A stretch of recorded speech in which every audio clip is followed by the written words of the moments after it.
जब हनुमान से हारे शनि, शनि के नाम से ही हर व्यक्ति डरने लगता है। शनि की दशा एक बार शुरू हो जाए तो 7.5 साल बाद ही पीछा छोड़ती है। लेकिन हनुमान भक्तों को शनि से डरने की तनिक भी जरूरत नहीं।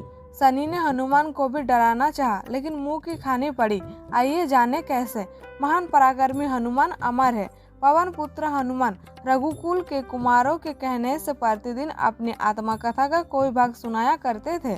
उन्होंने कहा कि मैं एक बार संध्या समय अपने आराध्य श्री राम का स्मरण करने लगा तो उसी समय ग्रहों में पाप ग्रह मानगति सूर्य पुत्र शनिदेव पधारे।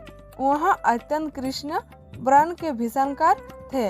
वहाँ अपना सिर प्राय झुकाए रखते हैं, जिस पर अपनी दृष्टि डालते हैं वहाँ अवश्य नष्ट हो जाता है। शनिदेव हनुमान के बाहुबल और पराक्रम को नहीं जानते थे। हनुमान ने उन्हें लंका 10 ग्रीव के बंधन से मुक्त किया था। वहाँ हनुमान जी विनयपूर्वक किंतु कर्कश स्वर में बोले, हनुमान जी मैं आपको सावधान करने आया हूँ। त्रेता की बात दूसरी थी, अब कलियुग प्रारंभ हो गया है। भगवान वासुदेव ने जिस क्षण अपनी अवतार लीला का समापन किया उसी क्षण से पृथ्वी पर कली का प्रभुत्व हो गया। यहाँ कलियुग है। इस युग में आपका शरीर दुर्बल और मेरा बहुत बलिष्ठ हो गया है। अब आप पर मेरी 7.5 की दशा प्रभावी हो गई है। मैं आपके शरीर पर आ रहा हूँ। शनिदेव को इस बात का तनिक भी ज्ञान नहीं था कि रघुनाथ के चरणाश्रितों पर काल का प्रभाव नहीं होता है। करुणा निदान जिनके हृदय में एक क्षण को भी आ जाते हैं, काल की कला वहाँ सर्वथा निष्प्रभावी हो जाते हैं। प्रारब्ध के विधान वहाँ प्रभुत्वहीन हो जाते हैं। सर्वसमर्थ पर ब्रह्मा के सेवकों का नियंत्रण संचालन पोषण प्रभु ही करते हैं। उनके सेवकों की ओर दृष्टि उठाने का साहस कोई सुर असुर करे तो स्वयं अनिष्ट भोजन होता है। शनिदेव के अग्रज यमराज भी प्रभु के भक्त की ओर देखने का साहस नहीं कर पाते। हनुमान जी ने शनिदेव को समझाने का प्रयत्न किया, आप कहीं अन्यत्र हो जाए। ग्रहों का प्रभाव पृथ्वी के मरणशील प्राणियों पर ही पड़ता है। मुझे अपने आराध्य का स्मरण करने दे। मेरे शरीर में श्री रघुनाथ जी के अतिरिक्त दूसरे किसी को ऐसा नहीं मिल सकता। लेकिन शनिदेव को इससे संतोष नहीं मिला। वहाँ बोले, मैं सृष्टिकर्ता के विधान से विवश हूँ। आप पृथ्वी पर रहते हैं, अतः आप मेरे प्रभुत्व क्षेत्र से बाहर नहीं है। पूरे 22.5 वर्ष व्यतीत होने पर 7.5 वर्ष के अंतर से 2.5 वर्ष के लिए मेरा प्रभाव प्राणी पर पड़ता है, किंतु यहाँ गौण प्रभाव है। आप पर मेरी 7.5 आज इसी समय से प्रभावी हो रही है।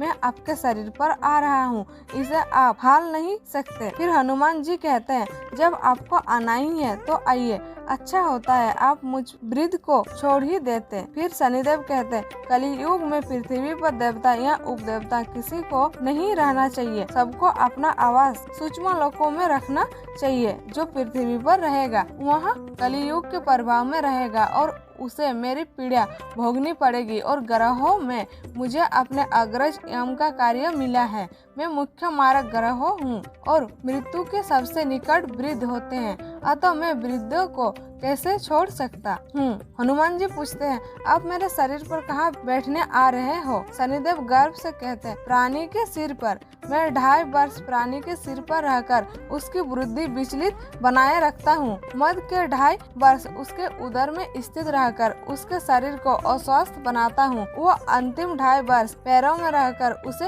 भटकाता हूँ। फिर शनिदेव हनुमान जी के मस्तक पर आ बैठे तो हनुमान जी के सिर पर खाज हुई। इसे मिटाने के लिए हनुमान जी ने बड़ा पर्वत उठाकर सिर पर रख लिया। शनिदेव चिल्लाते हैं, यहाँ क्या कर रहे हो आप। फिर हनुमान जी कहते हैं, जैसे आप सृष्टिकर्ता के विधान से विवश है, वैसे मैं भी अपने स्वभाव से विवश हूँ। मेरे मस्तक पर खाज मिटाने की यही उपचार पद्धति है और आप अपना कार्य करें और मैं अपना कार्य। ऐसा कहते ही हनुमान जी ने दूसरा पर्वत उठाकर सिर पर रख लिया। इस पर शनिदेव कहते हैं, आप इन्हें उतारिए, मैं संधि करने को तैयार हूँ। उनके इतना कहते ही हनुमान जी ने तीसरा पर्वत उठाकर सिर पर रख लिया तो शनिदेव चिल्लाकर कहते हैं, मैं अब आपके समीप नहीं आऊँगा। फिर भी हनुमान जी नहीं माने और चौथा पर्वत उठाकर सिर पर रख लिया।